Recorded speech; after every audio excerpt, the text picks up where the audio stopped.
Hello, everyone. I'm Lisa Godley, filling in for Barbara Ham-Lee. Only 3 weeks to go until the presidential election, and it seems almost every day something new and something ugly is happening on the campaign trail. From the release of more Hillary Clinton emails to Donald Trump insisting that the Central Park Five are guilty. From Trump bragging about committing sexual assault to Clinton's transcripts of speeches where she says she has both a public and private position on Wall Street reform. And the latest, that Donald Trump says if he loses, it's because African Americans committed voter fraud. Phew. The Another View Roundtable is next, right after this news from NPR.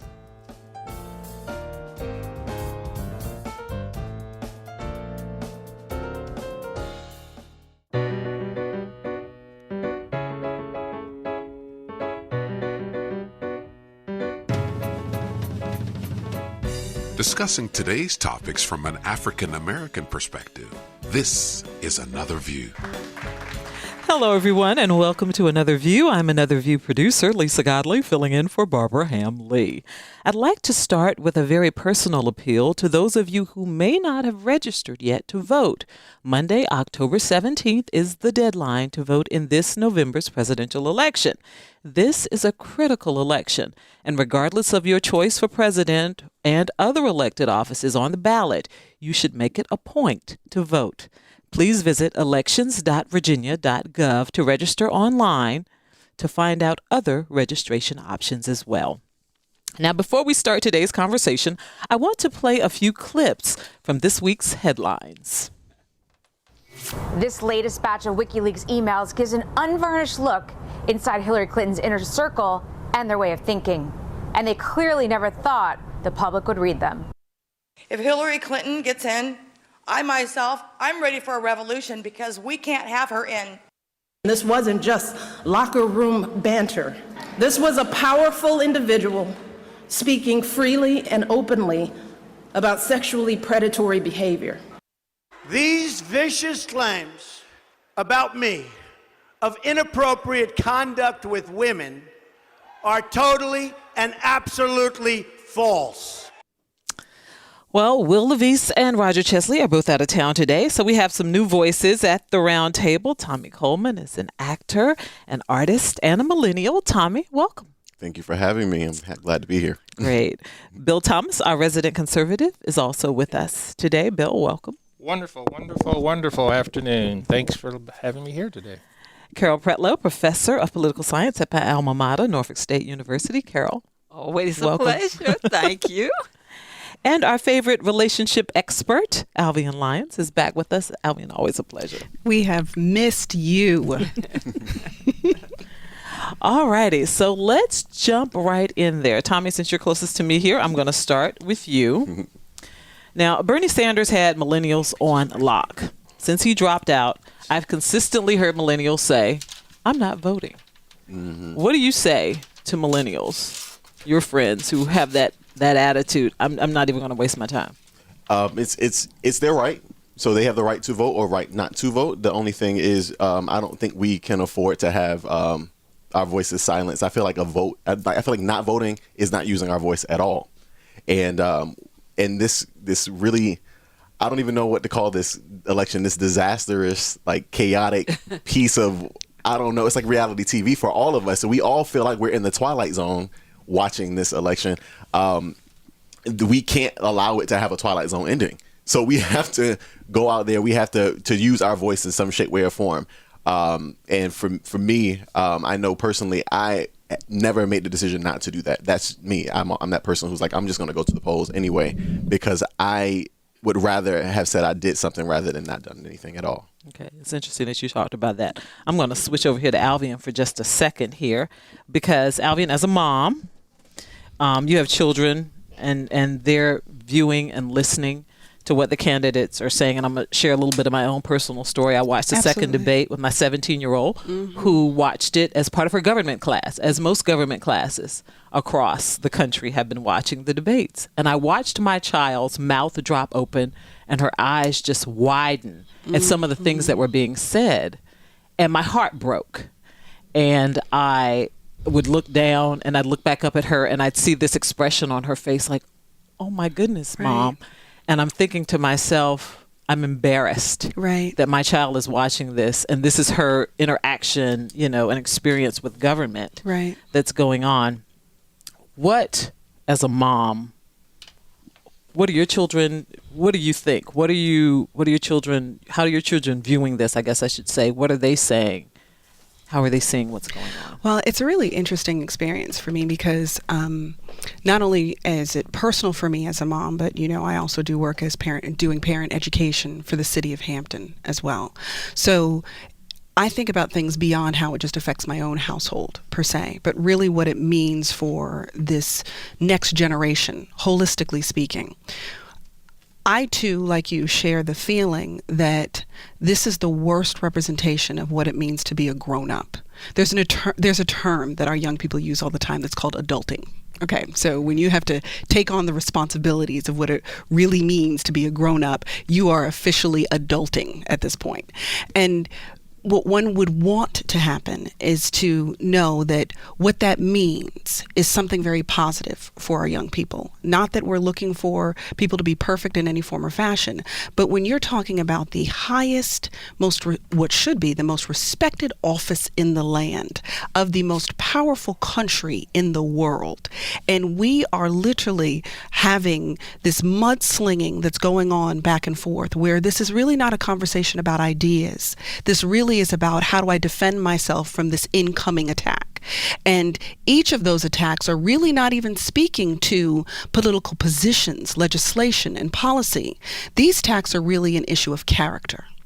And that, to me, means a lot because you're moving past a conversation that's just about capabilities. Capabilities are what you see on somebody's resume, but capacity, which is what someone really brings. This is what you're really buying when you say yes to an individual. So it concerns me that when we talk about, you're supposed to follow these positive models. You're supposed to look up to the President of the United States. And yet you are seeing things play out on that political stage that would be unacceptable in your own household. That scares parents. It's at least those who are actively engaged in shaping their young people. So I think we're in a very precarious position. How we govern ourselves and the decisions that we make right now, what we defend, what we don't defend, what we stand for, what we will not tolerate, is really going to help define, is this really about politics? Or is this about the character of a nation? Who will we be as a nation by virtue of what we choose? Gotcha. Bill, you heard the lady at the beginning of the show, and we've heard this clip over and over again. She was talking about a revolution as our resident conservative here. What can we expect if Hillary Clinton wins the presidency? Well, looks like she's got a pretty good chance of doing that right now. There's going to be there's a culture change going on here. I'm amazed when I hear my good friend saying that parents are concerned and they're just now getting concerned. I've been concerned for the past 20 years, just not now, when our children, for the most part, stopped going to church, when our school took prayers literally out of the schoolhouse and any reference to biblical anything or any spiritual anything. I was concerned there. I was concerned where prayer was not welcome in the school, but the deviancy was. I've been concerned about that for 20 years. This just didn't start. This has been going on since America started. There's been this type of activity in the presidential races since Alexander Hamilton and folks who shot at each other and things like that. This isn't any difference. Well, what I see the difference is I'm not concerned about my children because I teach my children the real world. This is what it is.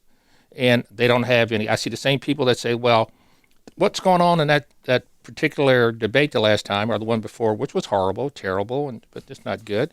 But it's been going on cultural TV forever, BET, all of this dividing deviancy downward. In my judgment, it's been going on in cable TV, where when we were raising our children, we didn't have it. We monitored it. We made sure it happened. When you tell me that the level of education and the level of spirituality in our communities are at any level close to where we were, then I would just say you're living in a different world. I think that you tell your children the difference between good and evil, and you teach them that, they understand that. But you can go to any child's record collection or tape or whatever they have, and you will hear 100 times worse on some of these songs that these children are listening to or have been listening to for the past 20 years than you heard yesterday. I just think it's some people are sleepwalking. But I feel like all of these people who you're talking about as far as hip-hop is concerned, and I don't know why that conversation always comes up that people want to blame hip-hop about I didn't blame everything. hip-hop. Well, you mentioned it, and the mentioning of it means that it's something that I understand. You didn't blame it, but you mentioned it, and so now it's become a part of the conversation. And when it is a part of the conversation, it seems like it's a deflection in trying to say, people have been using this language for years. And true, it does show up in the music, but the people who are musicians are not running for office. Right. And the thing is, our public service person who we are looking up to. Not saying that we're going to put him on that idealistic pedestal, but a lot of us do not want him to be looking like a reality TV person, which is exactly what he is. He's a reality TV person with a lot of drama, and I don't really want my president in the White House with a whole bunch of extra baggage like that. The stuff that would be acceptable, that would not be acceptable, and the things that we judge in our own personal lives, like the amount of divorces he's had, and that's something that I didn't think a president should have. Like, we don't want, like, it's like people want family values, and he's supposed to represent family values, and a lot of what he's presenting is not that. I think there are a number of perspectives here. Yes, as a voter, I am concerned about Trump and Hillary, but I also look at this functionally. And even though the president is top of the peer in terms of function, actually Congress has more power. And so I'm concerned with down ballot. I am also concerned that as we look at the role of the president and what they actually can do, even Trump saying, well, I'll take Hillary to court. He can't do that alone. So I'm concerned that the public understand that yes, this is the head of the top of the line here, but be concerned about who represents you in Congress, because no matter what the president wants to do, Congress and the Senate can vote him. Absolutely. Can block them. But just to answer you, I don't care. I could give a hoot about hip hop because I know what it is. It is what it is. Mm-hmm. And there's a lot of things and dangers in this world from the beginning of Adam and Eve till today that things are temptation. We were taught yield not to temptation. I want my president to run the country. He's not my pope. He's not my pastor. He or she should be a person that follows the Constitution. Exactly. And that's all they need to do. Thomas Jefferson was basically an atheist. Understood. So, and I can and please forgive, the intrusion. But I think one of the problems when we start talking about that, especially if you're going to align that with spiritual things, as a person who is a profound lover of God, but so much so that it's not just about the scriptures that you know, but the ones that you live, that I believe that there's a measure of accountability that should exist for anybody who's in a position of leadership. You should not lead if you want to live like regular folks. I don't see leadership any different than parenting. For me to look to my children and say, I do this because the kids do this, well, the kids aren't the parents. So if I have taken the responsibility of being a parent, being a wife, being a business owner, being a leader, and I'm saying to you, trust my leadership, then my leadership goes beyond competency. And as a person who goes into corporations on a daily basis to be able to help fix the issues that go on corporations, it is not competency that unfolds most people's leadership ability. It's their character. Absolutely. It's the unethical ways in which they get to their bottom lines. If I increase profitability at the cost of someone else's integrity or my own integrity, then am I a good leader? So when we're talking about leading the nation, go on and on and on. My point is very simple. We're not talking about leading the nation. My point is very, very simple. I don't put my trust in people. Neither do I. I put my trust in policies. The people that have fixed those policies, which most part are in the Congress and at the local level of government, the mayor of the city of Norfolk, Kenny Alexander, who's a good moral man. Absolutely. That's the people that I follow and want to deal with. But Washington is only supposed to protect the United States of America with what's right in the Constitution.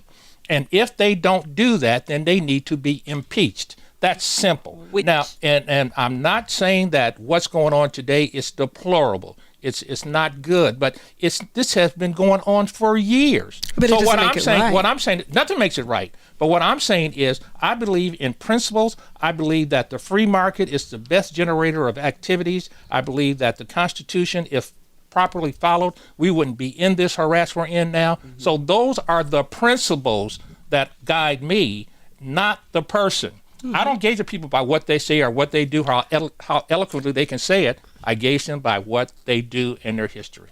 And see, in the congruence between what you do and what you say is based on this thing called character. Because I can't say one thing. You know the Bible. A double-minded man is unstable in all his ways and shall not be trusted. Well, so the reality is that if we're going to talk about it from a spiritual conservative position, then there should be congruence between what I say and what I do. And if I can't do it, I shouldn't say it. But one question, just one question. My frame of reference is not the Bible; it's the Quran. It's only because you referenced. Don't stereotype. Okay, all right, guys. Prayer. We want to hear from you, our listeners. So please join the conversation. 440-2665 or 1-800-940-2240. Tommy. Yes. Donald Trump has doubled down on his stance regarding the Central Park Five. He refuses to apologize. Will this set a precedence when it comes to having these types of cases overturned? And what is the responsibility, in your opinion, of our next president when it comes to wrongful convictions? Now, I'm not quite certain if it sets any type of precedence per se, because I think Trump is not going to apologize. Like, I don't even expect him to apologize for his action. He took a whole full-page ad out condemning these men, even though there was evidence that was eventually came out that was DNA. So if he is going to he's going to continue to say, this is who I am, this is what I believe in, and I mean, he hasn't shown any different his whole life, really. But as far as what is the responsibility of the next president, for me, as an individual, as an individual millennial, speaking for myself, I would rather have a president who shows genuine care and compassion when these cases come up. I know that some people don't agree with a president showing any kind of emotion, but I think at this day and age, for a lot of us who are millennials, the reason we latched on to Bernie Sanders is because of his passion, because we knew what he stood for and we felt him. Like, we felt him. And as a person who is an actor, who my job is always to be in the shoes of another person, you can tell when that's genuine and when it's not. And so if I don't feel anything from my leading politician, if I don't feel that they care about me, that doesn't work in my favor. And I don't feel like Trump cares about a young black person who looks like me, regardless of my education, regardless of my background, regardless of anything, because he took a page ad out and he is still doubling down on saying they did it. They did it. No, people's lives were ruined because of it, because of you, not because of him specifically, but because of systematic racism. But people's lives are ruined, and you are still saying you deserve whatever you got, and that's messed up to me. Okay, Bill, why are you shaking your head? I really don't get it. What is it that you don't get? Government is not about caring. Government is about following the law, the letter of the law, the Constitution of the United States of America. Some people may care about things that may misguide it. That's a illy thing. I want people to obey the law. Trump is an actor, no different than Ms. Clinton or any. He's proven that. I'm sure he is. I'm sure that the others has as well. My position is I'm not for the man. I'm for the ideas and the principles. I'm more concerned about the 70-year-old deacon who was murdered during the blast of the hurricane last couple of days ago in the city of Hampton. That's what I'm concerned about. I'm concerned about the children who are graduating from mostly our urban high schools and grade schools, dysfunctionally illiterate. I'm concerned about the fact that the present administration has cut $550 million out of HBCU's budgets.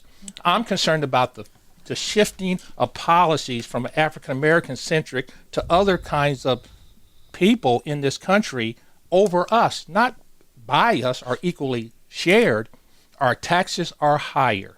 I just saw statistics from the Boykins research study that said 75% of our guys from 25 to 50 are in serious doubt of ever having a job again in the new economy. I'm more concerned about that. I'm concerned about the lowering of opportunities in HBCUs all across the nations by an administration that did not support us financially. That is what I'm concerned about.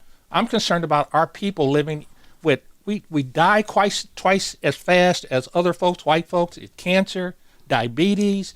These things have not been solved. The problems in our community are not being solved right now by either the Democrats or the Republicans. We're focused on all this theater. Well, to your credit, you do know your issues. So that's a good thing. Because I haven't heard a lot of talk about issues, so I'm glad to hear somebody talk about it. And that's what I want to hear, talk about issues. I want to know what's going to happen here. I want to know how come we're going to keep taking our jobs from America and shifting them to other countries. And I hate to agree with you. Thank you. But I do. And I think with that, as we look at the president, I look at the Constitution and the separation of powers and the fact that the real powers in terms of the budget and how the budget is spent is with Congress. The other side of it is a very important side to me, is the Supreme Court. Whoever gets elected is going to appoint at least probably 2 Supreme Court justices. I looked at Ruth Bader Ginsburg the other day, and she's phenomenal, but she is 84. She might step down, the president appoints, and then the Senate confirms. So that process is what concerns me, whether it's Hillary or Clinton. Somebody needs to be concerned about Congress and the Senate, because those are the final say-so. That's what you call checks and balances and separation of powers. Let's take a phone call. Vernon joins us from Newport News. Vernon, thank you for calling Another View. Thank you. How y'all doing today? Good. Good. This whole election brings us so many different emotions, but as usual, Mr. Thomas brings us some good points. What I like about Mr. Thomas is, though I might not agree with his method or how he sees it from his point of view, everything he brings up basically says that we as African Americans have to be responsible for ourselves. That we have to become not only independent, but also helping other African Americans achieve an improved life. My feeling is, if Democrats, when George Bush was given the election by the Supreme Court, if Democrats had acted the way that Republicans have acted even when Clinton was elected and when President Obama was elected, if Democrats acted like that, Republicans would have called us unpatriotic, would have called us crazy, which, I mean, maybe they still do even today, but nonetheless, my whole point is that for the betterment of the country, Republicans cannot think that you can have a narcissistic man who is a bully, who is willing to use whatever power he has as vindictiveness towards people who disagree. Okay, Vernon, thank you. He can't even prove that they're wrong. It's just wrong. Okay. All right, thank you, Vernon. We'll discuss what you just said offline. Who wants to start? Well, it's really simple. If Mr. Trump wins, the likelihood is not good right now. Then if he doesn't obey the constitutional laws, he will more than likely be impeached. And I think that he would probably be the quickest, fastest person who would come up with some of these things to be impeached than anything faster in the world, because people are it's got to start people holding accountable to what the written word is, not emotion, the Constitution, what needs to be done. But lastly, I find it literally hilarious sometimes to say that we're happy with where we are today. I think he's correct. What do we have to lose? We have these diseases in our communities. We have people. I'm talking about the black community. All right. The value. Here's where I am, and I'm not going to do this, but I'm passionate about this. The strongest institution today that I believe in our communities is a single black woman who's raising her children, who's fighting all of these challenges. I have so much pride and so much respect. I just think that's an institution. We used to have other institutions that you could feel and see that they could shepherd through the storms. I think, and we don't support that. I think we don't support the very values that we used to hold more dear. Our ability for us to take care of ourselves and not to be dependent upon government to do what we should do for ourselves. And to do that, to say that Miss Clinton is going to give us this free and Barney's going to give us that free, nothing is free. So That's the way I see it. I just look at institutions. I look at things that we should have. There's no more important thing in this life to me today than a single black woman raising her kids and doing what she's got to do to go forward. And our black institutions like Norfolk State and Hampton University that's standing in the breach, educating our people so we can survive through the 21st century. Thank you, Bill. Now, if you're just joining us, we're talking about the presidential election with the Another View Roundtable, actor and artist Tommy Coleman, community activist Bill Thomas, NSU professor Carol Pretlow, and Virginia's relationship expert Alvian Lyons. Carol, I'm going to throw something at you because of something Bill just said. In just a minute, I want to take another call. Jay is joining us from Chesapeake. Jay, thank you for calling Another View. Hey, how you doing? Good. Just giving light to you have Dr. Lyons on your show. How you doing, Dr. Lyons? Hey, man. I listened to the pastor study, and I listened to it the other day in regards to you was making a comment on thresholds. To how people are exposed to things that happen to them, and you made in particular Donald Trump's threshold into how he thinks it's okay. Far as actions towards the women who he's allowed to come in contact with, and I feel like that's very pivotal and it's very important nowadays because a lot of people feel like they're entitled to do certain things, and they feel like, oh, you should worry about this because others are doing way worse than I am. But I feel like what he's done and how people are coming out, like the other brothers coming as far as single women, I feel like anytime you disrespect a woman, whether she's single or married, there's always some accountability that have to come after that action. And I'll take my comment out there. Okay. Thanks, Jay. You want to respond to Jay? Well, I certainly we always appreciate the support of our listeners. And what we were speaking to on the show was really about the fact that just because people are able to tolerate a situation, just because something doesn't bother a couple of people, for instance. So if you say something to me, I can handle it just fine, but it doesn't change the fact that what you said might have been inappropriate. It doesn't change the fact that what you might have done might have been outside the bounds of appropriateness. But people have different thresholds. So while I may be able to handle you behaving that way, the next person may not be able to. So kind of to Bill's point about the fact in following the law, because I'm a fundamental believer in it too, make no mistake, that if there are certain things that are governing the way that we interact one with another, what is legal, what is illegal, what's appropriate, what's inappropriate, it doesn't matter that my threshold can handle criminal content. It's the fact that our society should not allow it. It's the fact that as a leader, you should not communicate in a way that glorifies what is actually illegal. Sexual assault is illegal. So there's no glorification of that. And this conversation about the fact that this was locker room talk, we don't make the distinction. We were not making the distinction between the fact that, yes, men in the locker room will talk about sexual activity.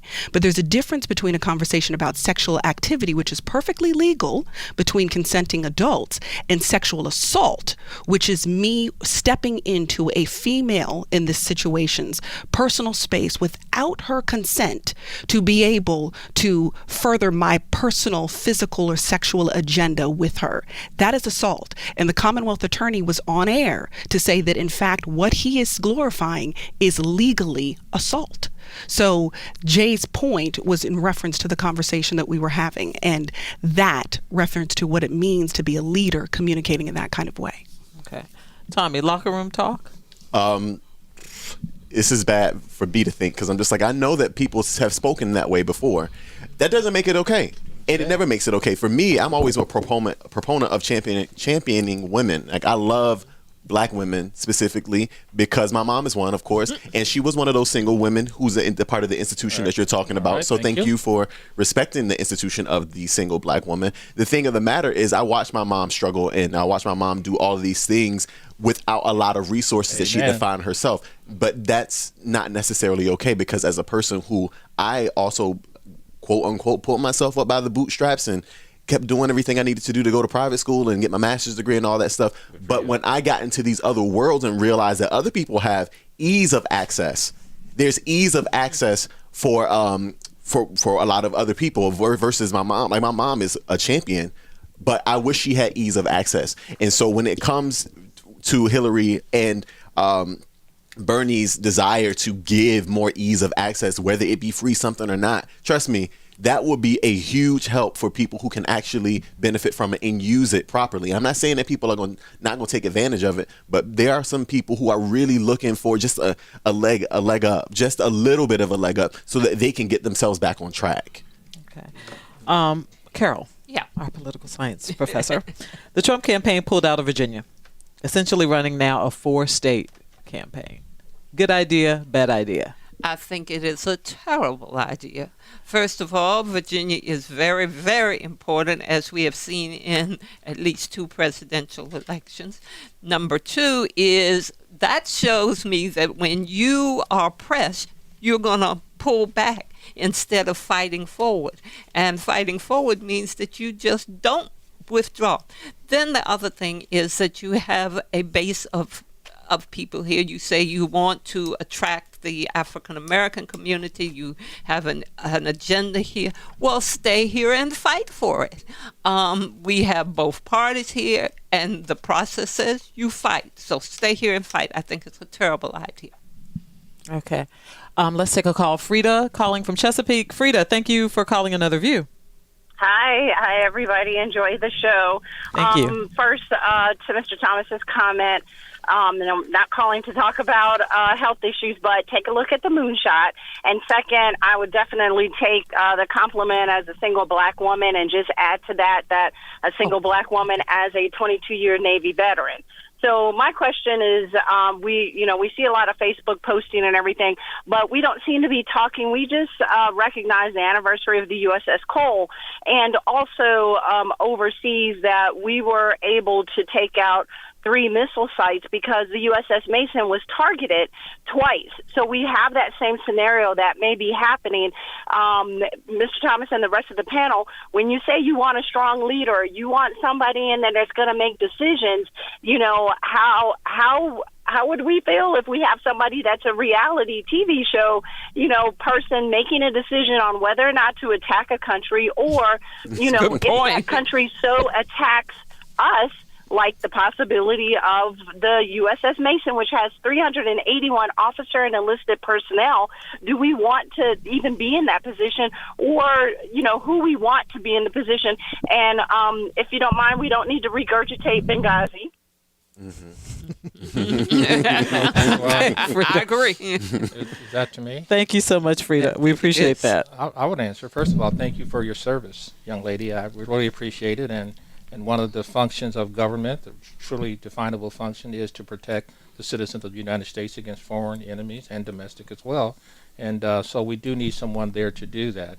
And I think that's one of the weaknesses of the other party. I don't think we're focusing on that. We've been attacked several times in the Middle East with rockets shot at our ships, or toward missile shot. North Koreans are shooting missiles toward our friends in Japan. China is building an island to be able to launch attacks against our friends. I think that we're not protecting our borders. I think we're subject to that. I'm all for building the wall as high as you possibly can. Really? Yes, I am. Oh, What? absolutely. Why? Well, that's just me. Absolutely. That's just me too. Absolutely. And I think that we need to get that under control. It's just a concept. She mentioned the moonshot. What the moonshot is President Obama is trying to figure out a way to advance a whole bunch of funds to the solving of the issues of cancer. And that deals with Joe Biden's son, who lost his life with that, and they're trying to deal with that. But no, I'm all for policies. I think that we need to look at that. All this other stuff is wanting to feel good, or you don't think he can do that or this other. I believe the good part of a possible Trump candidacy is that he would be held under severe control, extreme. And there are just as many Republicans as Democrats, I believe, would want to get him out of there. And the first thing that he would do that, he would be impeached. So I think he would be good. The last thing I think is getting back to your mom, and I'm not saying that, but that's what I believe in. He needs to follow the rules. But I think you make my point, Tommy, and congratulations on what you've done and what your mom did. I just see so many strong African-American women out there doing what they need to do. And I want laws out there to protect her and give her support. into making sure that she can continue those legacies and build strong families and sons and daughters like yourself who are going to make us what we are as a people. Right. That's what I'm concerned about. So I'm not concerned about this sexual assault stuff. That's white folks stuff. We don't do all that stuff.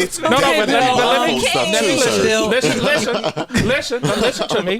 What we need to do is focus on our families, focus on the policies that the lawmakers are going to make that's going to make our lives better, and not get sidetracked with this stuff that you really can't control. People do something, sexually assault somebody, they need to go to jail. There's already rules and laws for that. True, but that's not happen. A racial thing, because we had the whole Bill Cosby thing. So we can't really just say that's white folks stuff. And let's be clear about something. Let's be clear about something else. What? Single mothers, unfortunately, particularly our black single mothers, are at risk and exposed to more things than most of our community is.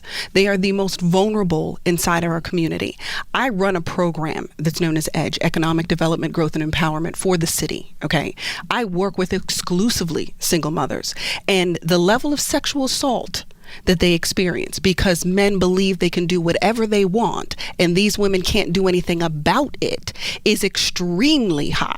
So when we think that it's not important to deal with issues that impact these women in such a way that it actually affects their ability to even get jobs, the decisions that they are making as a byproduct of the pain that they struggle with, it affects self-esteem, it affects intention, it affects motivation, it affects self-confidence, it affects their ability to connect with people. That's not a federal issue. It is a national issue. It is a national issue. This is merely a microcosm of the whole. Our city is not having issue that the nation is not having. It is merely a microcosm of the whole. So when we're talking about the fact that this stuff where sexuality is concerned doesn't impact our black woman, it couldn't be further from the truth. Oh, I didn't say that. You said that that's white people stuff. That was your direct quote. No, I can tell you directly. You want to get into me? I was a mentor. I'm merely using your quote and making sure I'm effectively addressing your quote. May I talk? Absolutely. I've been a mentor. I was commissioner for welfare reform when Virginia went through this whole thing. Mm-hmm. And what I did was I was a mentor to black women.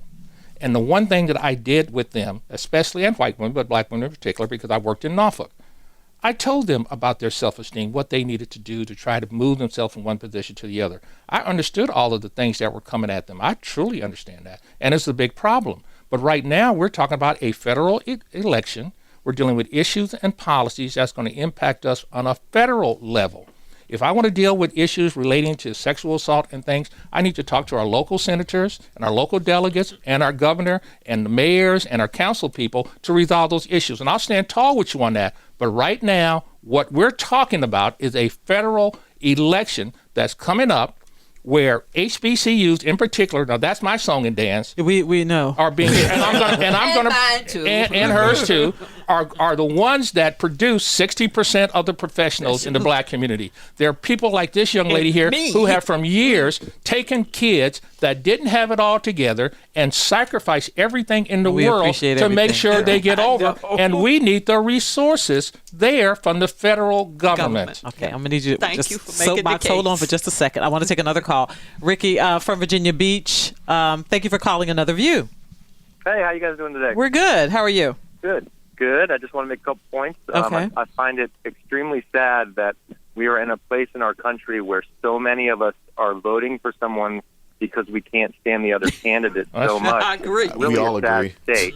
Absolutely. Number two, I think it's really upsetting that people are accepting Donald saying this is just locker room talk. I mean, is he 16 years old trying to impress 18-year-olds? Yes. I mean, this is not acceptable. And if you look at what he says in public, putting down so many groups in our country, it is who he is. This is really how he is. He is a bigot. He's a racist. He's so many things that we do not represent in this country. And why is it acceptable for him to talk about Bill like he and Hillary are the same person? They're not. They're not running together. It makes no sense, and I don't like either of them. I feel really upset that I have to vote for one of them just because I don't want the other one in office. And what can we do? I mean, this is so upsetting. Thank you so much for calling and sharing, Ricky. I think you spoke for a lot of people just now, but thank you for calling. Go ahead, Carol. Yeah, Ricky, I'd like to respond to you because you made me remember something that one of our poets and esteemed author said, Maya Angelou, when someone tells you who they are, believe them. The first time. All right, I have a question for the entire group. Try to limit your answers to 2 minutes. Okay. Now, according to the Washington Post, 99% of African Americans plan to vote for Hillary. Fox News says 85%, but we'll move on. But if she doesn't win, what would life be like for African Americans and other minorities and women in a post-Trump world? Tommy. I already think that we got a glimpse of what that America could look like at a lot of different rallies around America. I think we saw the people who are supporting certain candidates. And if anybody has checked out Ava DuVernay's 13th documentary on Netflix, which if you have not, you need to watch it. It is a must watch for every single person in America. There is a very distressing montage that shows you the parallels between what the Trump rallies look like, where they are spitting at black people and pushing and invading people's space, which is also assault, which means that he condones it. But anyway, back to what I was saying. It was assault that they were doing on those young black people in those situations. But they juxtapose that with the 1960s, and you see a lot of the civil rights imagery as well. And the thing is, it's the exact same. There's nothing different about it. I think that that is a glimpse of what a post-Trump world could look like. And also a post-Trump world means a world where our children aren't learning how to interact with each other and love each other and learn culture. And there's a lot of hatred that's being spouted. I read something this morning about Islamophobia, that this kid was beat up. He was in the 6th grade. Excuse me, not 6th grade. He is 6 years old. He was in the 1st grade. And his classmates were saying that, you are a terrorist and your dad is a terrorist and all that. And they beat him up.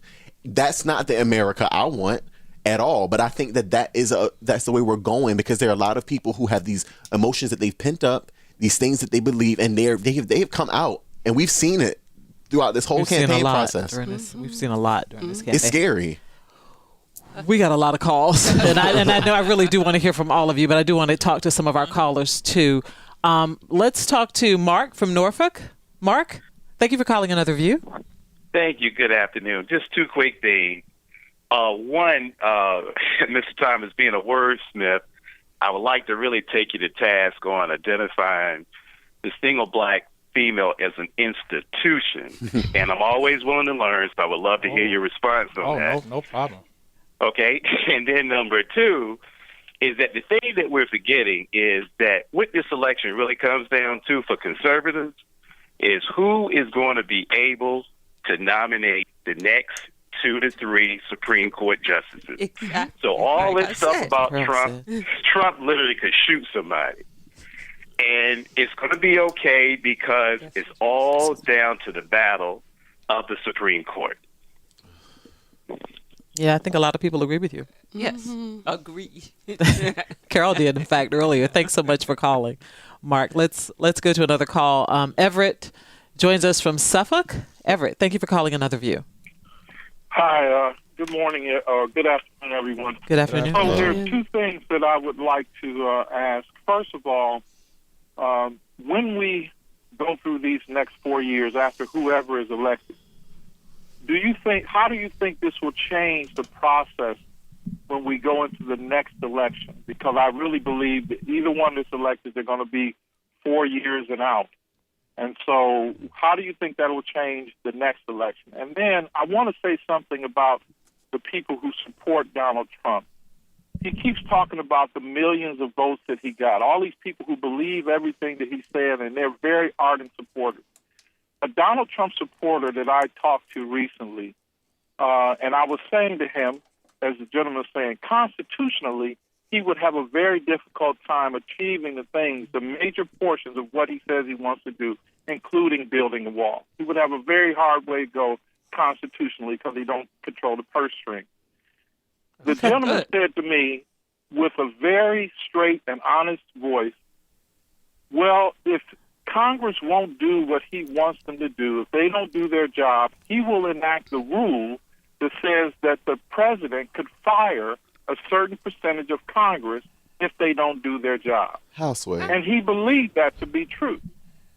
So I believe that, there is a element of our society that we ought to be more concerned with than we are with Donald Trump. There's an element of our society that is kind of misguided. And how do we address that? Okay, you gave us a lot of things to try to discuss here, Everett. We'll try to get to some of them here. Who wants to tackle the first thing about a post? Will this change the climate for elections to come? I don't know that it will change the climate for elections to come, but I think that it is giving us a real glimpse at the ugly underbelly of our country, unfortunately, because when you start having conversation with folks, and sometimes people don't know necessarily, depending upon where you are and their access to you, what your culture is when you're having a conversation with them. And I'm talking about over the phone conversations, emails, so on and so forth. And what's interesting is some of the conversations that I've had the opportunity to have, national conversations, because people don't know who they're talking to per se. I've discovered over and over again that this has less to do about policy because most of the voters are undereducated. They are not like Bill. They actually don't read very often. What they are voting for is the very thing Bill was complaining about, in that this is not about emotion, but they are voting based on emotion. And a word I'm sure Bill is profoundly, as educated as he is, profoundly familiar with is dog whistle. Okay, so this particular election really speaks to the dog whistle that has gone off for people who are not interested in the legislation. What they're interested in is the separation. So the divisiveness that this leadership represents speaks to something that is a core value for them, in that we are not America. America, in fact, was meant to be a white America. It was meant to be a homophobic America. It was meant to be an exclusively Christian America. These people are operating from this particular purview, and that is why they will stay with him over the cliff, because you are my people. Yeah. You are speaking my values. They are not an educated voter, whether we disagree or not. They are not Bill. They are a whole nother set of people. And that's why you get, as Tim was referencing before, that's why you get the kind of experience that you do at the rallies. Because in the frenzy, the realness of an individual shows up. Because you don't default to your techniques. You default to your personhood. And that's what we're seeing inside of those huge rallies. Okay, so how do you heal a nation that's divided after an election like this one?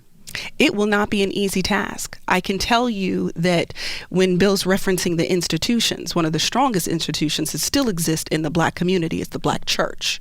We are going to have a job to do within our own communities. And I agree that we have to be personally responsible for the conditions of our communities. But we are going to have to understand that this has to be more than just talking about scriptures. This is going to have to be about how do we ensure that we galvanize ourselves as a community to become a more positive collective as a representation of what God wanted for his people in this country.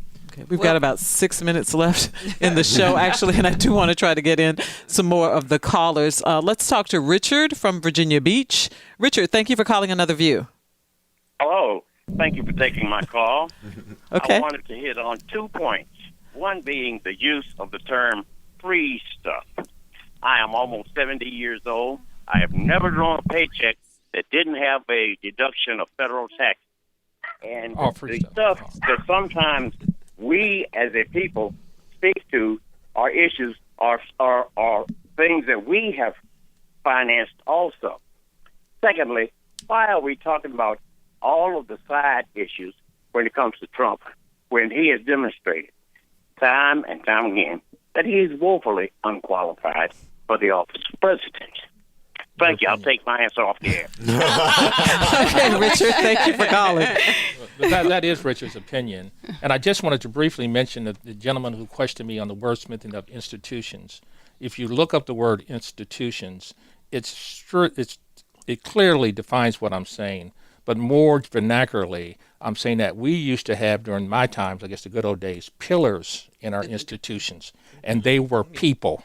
They were role models. They were the dentist, the doctors, the preacher, the deacon, the deaconess, the sorority sisters, the people that guided us and gave us a plan and a vision to a destination, and with the resources that were biblically based to get there. Those are the institutions that I'm talking about, and your mom is one of them. Well, Carol. I'd like to piggyback on what you said, because the institutions include the NAACP, the Urban League, all of those institutions that were there for me from the very beginning, from the time I was 6 years old. It was the NAACP saying, let's do this, or you can do that. So I think those become important. Sororities and fraternities, we look at them as being kind of elitist, but there's a role for them to play, if they will. Yeah. We've got about 3 minutes left in the conversation. Let's take one more call. Steve from Poquoson. Steve, thank you for calling Another View. Thank you, and this is very short. And Bill Thomas mentioned role models.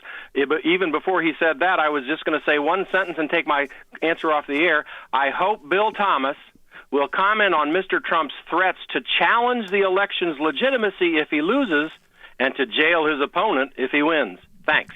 Okay, Steve, thank you for calling. Well, that's wrong. It's wrong. It's intolerable. It's an election ploy to jimmy up his base, and he's saying that, but it's unprincipled. It's wrong, and it should not be tolerated. But again, I'm not laying my line on Mr. Donald J. Trump. I'm lining on the principles and values that I think after the election, if he were to win, we would be dealing more with economic issues that I think I can play a better game to help our community in. Okay, we've only got about 2 minutes left, and I want each of you to take a little bit of time to talk to the voters. You ready? Yeah. I'll start with you, Tommy. So I guess what I'm loving about this roundtable discussion and talking to Bill, I think you're the very first person who I've met who is like super uber like conservative, and I'm like, and it's throwing me a little bit. I'm like, goodness gracious, because I've held my tongue a lot. But you were raised right. But the great thing is I like discourse. So being able to hear your point of view, and you articulate it in such a way that makes it clear for me what some conservative people may want. I feel like everybody's not getting that issue, and like, yeah, we talked about illiteracy. For me, I'm wearing a Reading Rainbow shirt, people in this place. I believe in literacy, and the thing is, I was thinking last night, a lot of people don't know what the fine print is. So we have to please read. We need to educate ourselves and get more information, like Beyonce said. My point is simple. If I connected with Tommy, I made my day. I'm pleased. We don't agree on a lot of things, but we're having an honest, civil discussion. Yes. And I think we're both based and nurtured by that one thing that brought you where you are today, your mom, and my mom brought me here. So that's because black women are magic. Thank you. Thank you. Carol, 15 seconds, sorry. Hurry up, Norfolk State. We have voter registration drives going on. Monday's the last day. I expect 100% registration. In the past, we've had 85%. Let's get there. Alvin? You can't have an opinion if you don't participate.